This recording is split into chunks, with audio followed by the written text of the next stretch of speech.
Well, we've got an absolute little beauty here, a 1967 MG Midget.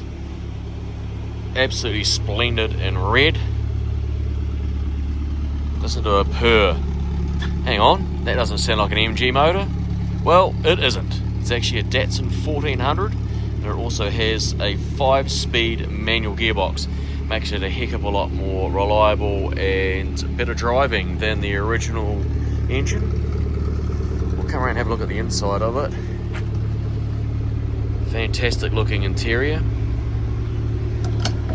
Those seats have been re-trimmed at some stage, and the carpets have also been replaced.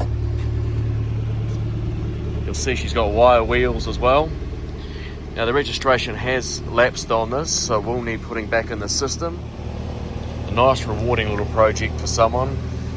Put it back on the road, enjoy it as it is, or restore it if you wanted to, but personally I would get it back on the road and drive it as it is.